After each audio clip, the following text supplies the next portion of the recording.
Hello everyone, we are doing chapter 4 Human Development, and today we are going to start with this chapter. This is the very first video. So, as you can see in the picture, it depicts the human life in, in a way that from conception till old age. तो हम बच्चे से लेके in fact उससे भी पहले जब conceive करते हैं तो कंसेप्शन से लेके ओल्ड एज तक जितने भी biological changes physical changes as well as social emotional changes हमारी लाइफ में होते हैं वो सब एक पूरा ह्यूमन लाइफ स्पैन का डेवलपमेंट हम पढ़ने वाले हैं. This is the whole lifespan from a kid you become, you enter the childhood, and then you become adult adolescence, and then old age comes. So ये जितना भी डेवलपमेंट है हम ये इस पूरे चैप्टर में पढ़ने वाले हैं. Let's start with the meaning of development. Development का मतलब क्या होता है ना? डेवलपमेंट एक पैटर्न है विच इज़ प्रोग्रेसिव, और प्रोग्रेसिव का मतलब होता है कॉन्टिन्यूस. सो प्रोग्रेसिव का मतलब है कॉन्टिन्यूस. ठीक है, something which is continuously happening, of course at a slow rate, but it is still continuously goes on. Orderly का मतलब होता है properly एक टाइमलाइन के साथ चीज़ें होना, एंड प्रिडिक्टेबल चेंजेस जिनको आप अंदाज़ा लगा सकते हैं, पहले से प्रिडिक्ट कर सकते हैं. ऐसे changes that begins at the time of conception and continue through out life. Conception के टाइम पे ये चेंजेस कंसीव करने से ही शुरू हो जाते हैं और थ्रू आउट लाइफ ये चेंजेस होते हैं, इनफैक्ट ओल्ड एज में भी.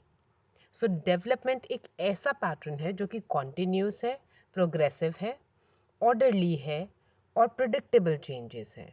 ठीक है, ऑर्डरली इन अ वे कि ऐसा तो नहीं है कि बच्चा पैदा होता है और सीधा ही एडल्ट हो जाता है.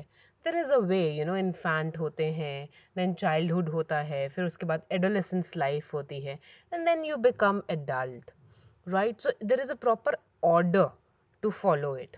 प्रिडिक्टेबल चेंजेस एज इन जैसे फॉर एग्जांपल 6 मंथ्स का बच्चा होता है तो 6 महीने में बच्चा ब्लैबल करना शुरू करता है, आ बा डा इस तरीके की चीज़ें बोलना शुरू कर देता है. और 6 महीने का बच्चा उठ के बैठना शुरू कर देता है अपना बॉडी वेट लेके, राइट? तो इस तरीके की चीज़ें प्रिडिक्टेबल हैं, और इन अ वे आप कह सकते हो कि ये सारी चीज़ें जो है यूनिवर्सल है. मतलब सभी दुनिया के बच्चों के साथ इस तरीके की चीज़ें होती हैं अगर अनटिल एंड अनलेस उनको कुछ हो ना प्रॉब्लम, राइट? अगर नॉर्मल डेवलपमेंट हो रहा है तो फिर प्रिडिक्टेबल चेंजेस होते हैं. 1 साल का बच्चा क्रॉल करना शुरू कर देता है, इनफैक्ट चीज़ें पकड़ के खड़े भी होना शुरू कर देता है, राइट? टीथिंग का प्रोसेस कि भाई दांत निकालना बच्चा कब शुरू करता है.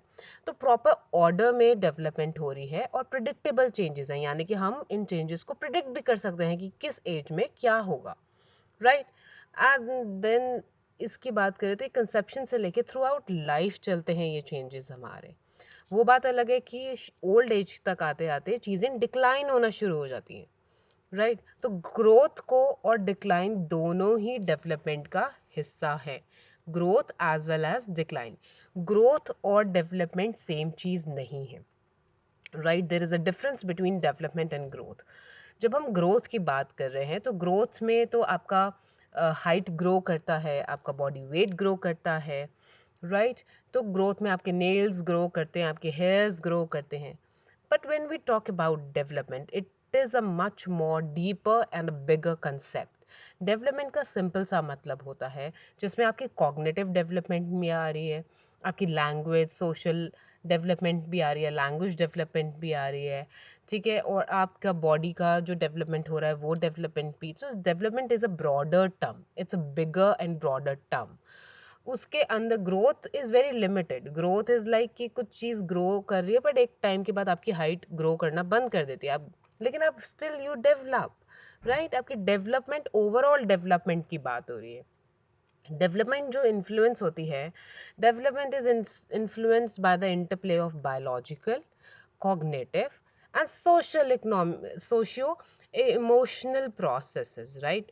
सो ये 3 फैक्टर्स हैं जो इन्फ्लुएंस करते हैं हमारी डेवलपमेंट को. अब बायोलॉजिकल से मतलब क्या है? बायोलॉजिकल से मतलब है जो जीन्स जेनेटिक के थ्रू हमने इनहेरिटेंस किया है। अब आपकी हाइट, आपके मदर फादर की जो भी हाइट है उसके अकॉर्डिंग ही आपकी आई हाइट या तो बहुत अच्छी होगी, ठीक है, अगर बहुत मम्मी पापा की दोनों की हाइट बहुत अच्छी है, और नहीं तो एक एवरेज हाइट नॉर्मल हाइट होगी। और अगर कई केसेस में ऐसा होता है कि मदर बहुत ज़्यादा का हाइट अच्छा है या फादर की हाइट बहुत अच्छी है और मदर की एवरेज हाइट है, तो उस केस में भी बच्चे या तो किसी एक पे चले जाते हैं, भाई बहुत अच्छी हाइट आ जाती है, और कई बारी एवरेज हाइट होती है। तो सर्टन थिंग्स, अब हमारा वेट, वेट कैसे है, वेट कैसे डिपेंड करता है कि आपने सुना होगा कि कई लोगों को बहुत जल्दी वेट पुट ऑन हो जाता है, राइट? वो कुछ भी ज़रा सा भी खा ले तो उनको वेट पुट ऑन हो जाता है, और वहीं दूसरी तरफ कुछ ऐसे लोग हैं कि वो कितना भी खा ले उनका वेट पुट ऑन नहीं होता। सो ये सब बायोलॉजिकल फैक्टर्स है। अब आते हैं कॉग्निटिव फैक्टर्स पे। कॉग्निटिव फैक्टर्स कैसे इन्फ्लुएंस करते हैं? कॉग्निटिव फैक्टर एज इन कि जो हम जानते हैं, हमारा थॉट प्रोसेस, हमारी परसेप्शन, हमारा चीज़ों को देखने का नज़रिया, अटेंशन। हमारी थॉट तो मैच्योर होती है, एक छोटे बच्चे की थॉट और हमारे थॉट में बहुत फ़र्क है, राइट? सो जैसे जैसे हम बड़े होते चले जाते हैं हमारी थॉट प्रोसेसेस चेंज होती चली जाती हैं, मैच्योर थॉट प्रोसेस होती चली जाती है, हमारा परसेप्शन, हमारा देखने का नज़रिया बदल जाता है चीज़ों को, दुनिया को, लोगों को। अटेंशन, एक चाइल्ड का अटेंशन स्पैन आपने देखा कितना छोटा सा है, वो उसको डिस्ट्रैक्ट करना, एक बच्चे को डिस्ट्रैक्ट करना बहुत ईजी है। लेकिन आप इस स्टेज पे इतनी इजीली डिस्ट्रैक्ट नहीं होते हो, यू आर वेरी फोकस्ड, आप फोकस होकर पढ़ाई कर रहे हो, फोकस्ड हो अपने करियर को लेके, अपने एजुकेशन को लेके, तो आपका अटेंशन स्पैन फिर भी ज़्यादा है कंपेयर टू अ चाइल्ड। एक बच्चे को छोटा सा खिलौना दिखाओ, कोई आवाज़ हुई, खटक सी कोई आवाज़ हुई और वो उसका ध्यान डिस्ट्रैक्ट हो जाता है। बट अभी आप ये वीडियो देख रहे हो, आप फोकस्ड हो, अगर आप फोकस होके बिल्कुल सुन रहे हो, तो आपके बैकग्राउंड में हो सकता है हज़ार चीज़ें चल रही हो, आपके साइड में कुछ हो रहा हो, कोई नॉक कर रहा हो, कोई आवाज़ दे रहा हो या कोई और साउंड आ रही हो, ट्रैफिक का साउंड आ रहा हो, कुछ भी हो सकता है, but you are focused, right? तो आपका अटेंशन स्पैन एक चाइल्ड के कंपैरिजन में काफ़ी अच्छा है। ऐसे ही प्रॉब्लम सॉल्विंग स्किल्स, बच्चों के पास इतने प्रॉब्लम सॉल्विंग स्किल्स नहीं होते हैं जितने बड़ों के पास होते हैं, राइट? तो जैसे जैसे आप ग्रो करते हो, जैसे जैसे आप मैच्योर होते हो, आपका ओवरऑल डेवलपमेंट होता है, सिर्फ आपका हाइट और वेट नहीं बढ़ता है, बल्कि आपके में बायोलॉजिकल चेंजेस भी आते हैं, as well as cognitive aspect पे भी चेंजेस आते हैं, राइट? ऐसे ही थर्ड पॉइंट है socio emotional process. Now what does it mean socio emotional process? ना सोशियो इमोशनल प्रोसेस का सिंपल सा मतलब है कि जो आपके इमोशंस में चेंजिंग आती है, आपकी सोशल इंटरैक्शन में चेंज आता है। अब the way a child interacts अपने आसपास लोगों से और the way you interact is again going to be a difference, right? एक बच्चा शायद अपने इमोशन को उतने अच्छे से ना एक्सप्रेस कर पाता है और ना मैनेज कर पाता है, और लेकिन जो वहीं जब आप बड़े होते हो तो you know how to manage your emotion. Emotion में बह के नहीं आप कुछ भी कर रहे हो, दहाड़े मार मार के रो रहे हो, चीज़ें पटक रहे हो, या आपको बात समझा रहे हैं समझ ही नहीं आ रही, बच्चों की तरह जिद पकड़ ली है। बट ऐसे नहीं होता, काफ़ी चीज़ों में हम काफ़ी मैच्योर हो चुके होते हैं, अपने इमोशंस को हम मैनेज करना सीख लेते हैं, और इसी वजह से हमारी पर्सनालिटी भी डेवलप हो जाती है। अपने आसपास के लोगों से कैसे इंटरैक्ट करना है वो भी हम सोशल स्किल्स जो हैं सीखते हैं। और ये तीनों ही चीज़ें, कौन सी तीनों चीज़ें? तीनों चीज़ें जिनकी हमने बात करी थी, biological aspect, cognitive aspect and social emotional processes. ये तीनों ही चीज़ें इंटरवोवन है। इंटरवोवन है मतलब कि आपस में बुनी हुई हैं, ये तीनों चीज़ें एक साथ काम करती हैं, ओवरऑल डेवलपमेंट होती है। ऐसा नहीं है कि सोशो इकोनॉमिक पहले होके ख़त्म हो जाएगा तो फिर बायोलॉजिकल शुरू होगा, या बायोलॉजिकल होके ख़त्म हो जाएगा तो उसके बाद कॉग्निटिव शुरू होगा, ऐसा नहीं है। तीनों ही चीज़ें एक साथ एक ही तरीके से काम करती हैं, हम पे इम्पैक्ट करती हैं, एंड दैट इज़ हाउ हमारा पूरा पर्सनालिटी बन के आता है। और इसको बोलते हैं ओवरऑल डेवलपमेंट, कि मतलब हमारा सोशल एस्पेक्ट भी डेवलप हो रहा है, इमोशनल एस्पेक्ट पे भी डेवलपमेंट हो रही है, हमारे कॉग्निटिव एस्पेक्ट पे भी डेवलपमेंट हो रही है, और हमारे बायोलॉजिकल एस्पेक्ट से भी हम डेवलप कर रहे हैं।